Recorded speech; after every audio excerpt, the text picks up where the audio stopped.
Hello everyone, welcome back to KnightofWU Gaming. I bet you thought you'd never hear this voice again. Today we're not actually going to be playing a game, I just want to give you some updates. I wanted to explain myself in terms of why I haven't been posting, and I would also like to bring everybody to light on some things that happened in 2017 that kind of honestly, some had a lot to do with my absence. Other than that, I'd really like to hear how things are going with you guys. After this video, I'd love it if you could not only subscribe, but also leave a comment on what you want to see happen to you personally in 2018. What do you think will happen, or what do you want to see happen? Now, I'm going to quit dawdling. I'm going to explain not only why I was gone, I'm going to give you some updates on the channel and see what's going to be happening with that. But without further ado, these are the top 7 things that happened to me in 2017. Alright, here we go. Number 7. I actually moved apartments, even though I still live in Denver, Colorado, and I plan to be here at least for another few years, if not longer. I moved a little ways away from my old apartment where it was much easier to record because of just the shape of the room, the fact I was a little bit more insulated for sound. Even as I'm recording this, I'm pressed up against the wall of my neighbor's apartment, so I can't be too loud, and if I'm being entirely honest, that has hindered me a little bit in terms of recording. I've been a little too nervous to go back to playing games because I tend to get sometimes loud if I get really into it, which I know people love. And so yeah, I've been just a little bit skittish on that. I know I shouldn't be, and I should find a way around it, and I plan on it. Yeah, so that's something. I still live in Denver, but I moved, and now I'm in a studio, and it's cramped, but, you know, it helps to bill. It helps keep the bills in check. Cool. Number 6. Even though I just talked about the apartment being cramped, I actually have a cat now. Her name is Mia. She was a rescue, and she's 10 years old. She's very sweet, still has her claws. She is still learning how to not use them whenever being petted, but she's a sweetheart, and I love her. Here's her underneath the Christmas tree. Okay, next. Number 5, I finished my first year of graduate school, more specifically law school, and I'm already halfway through getting through the second year, but my God, I did it. I didn't think I ever would, especially considering the fact that, well, nobody in the history of my family in any capacity's really ever been to college, so getting through that first hurdle, crucible year of law school was intense, and I'm so excited to keep going, and I am just honored to be here. I'm paying as much as you can. I'm paying more than I ever thought I conceivably would for it, but I'm still glad to be here, honestly. Number 4, I think I mentioned that this was a plan whenever I was left off in my last video. I think I remember talking about it possibly when I played with Tiki, who I still watch all the time, and you guys should too. He's such a cool dude and deserves all the recognition. I was going to Seattle, and I went to Seattle, and it was a wonderful time. I'll show some, my lisp. I will show some pictures on here just to show you what all I did, but it was fantastic. I love the city. I had never been. It's gorgeous. If you're from Seattle, you have such a wonderful place to live. It's absolutely gorgeous. It was a little expensive, but I bought a University of Washington t-shirt, and I wear it all the time. It was such a cool trip.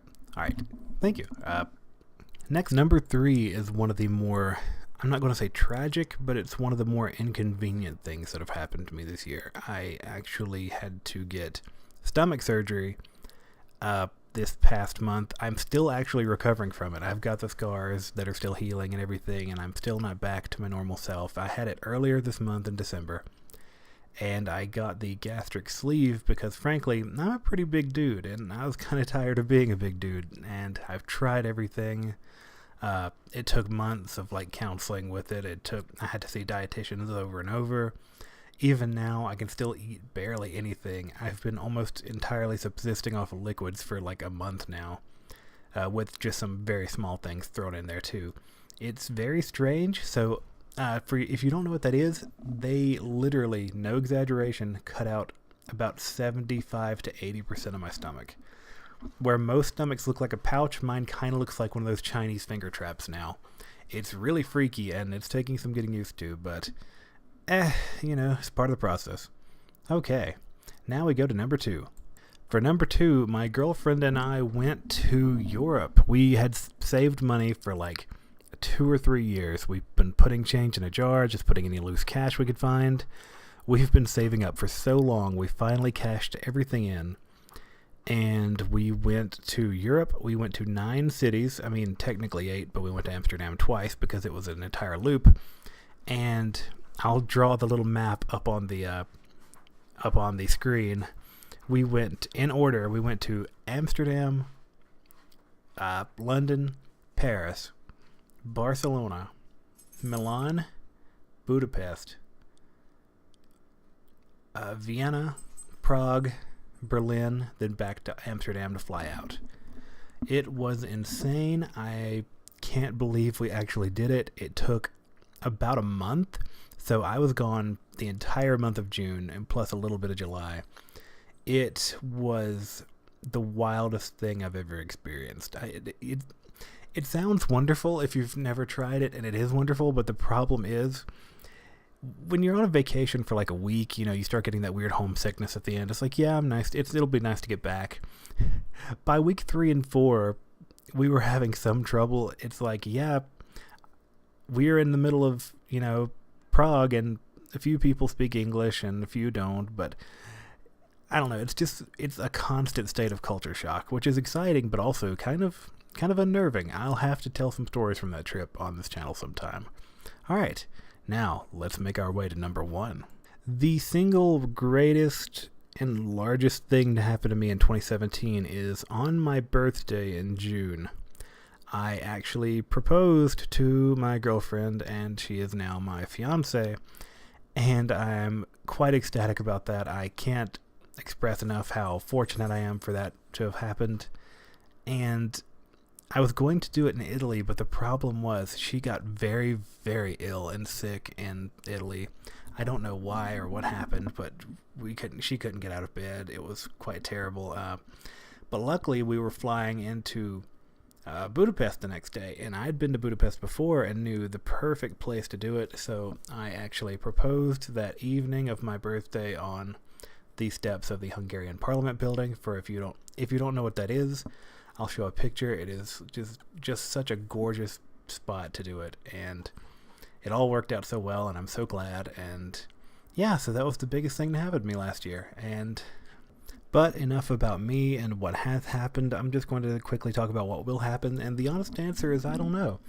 I'd really like to keep recording and keep making YouTube videos for you guys. I know I've taken quite a break, but this is something that's always made me really happy, and I get so excited even when you guys just like when a video gets like 10 views. I get so weirdly giddy because I'm like, yeah, double digits. I never thought it would happen. To speak a little bit just sort of from the heart, the reason I get so excited is because I know when I was growing up, and even still, I watch a lot of YouTube videos that make me feel so excited, and so happy. I laugh. There's so many YouTubers that have just made me feel so, a part of a team almost, like with their commentary. And I wanted to bring something like that to you guys, and I knew that I have such weirdly crippling social anxiety that I thought I would never actually do it. And about 1 year ago, a little over maybe, wow, is my channel already a year old? Well, you wouldn't know based on my posting history. I was so afraid I would never actually go for it, and I just saw one of those snowball microphone things for sale in Best Buy, and I'm like, you know what, fuck it. I'm either going to be afraid and always wish I had done it, or I can just go for it and not look back. And that's what I did. And I want to challenge you guys to do something similar in 2018. Try something that you've always wanted to do, and regardless of how afraid you are, just say fuck it and go for it, because you're never going to actually live as long as you keep being afraid. I don't know why this turned into an inspirational video, but hey, I'm alright with it. Alright, that's enough for me, guys. I will let you go. Yeah, let me know anything that you want to see happen in 2018. Don't forget to like, subscribe if you liked it. If you didn't like it, leave a dislike. I don't care. I'm just glad you stopped by. Yeah, thank you guys so much. Have a Merry Christmas, Happy Holidays, and Happy New Year.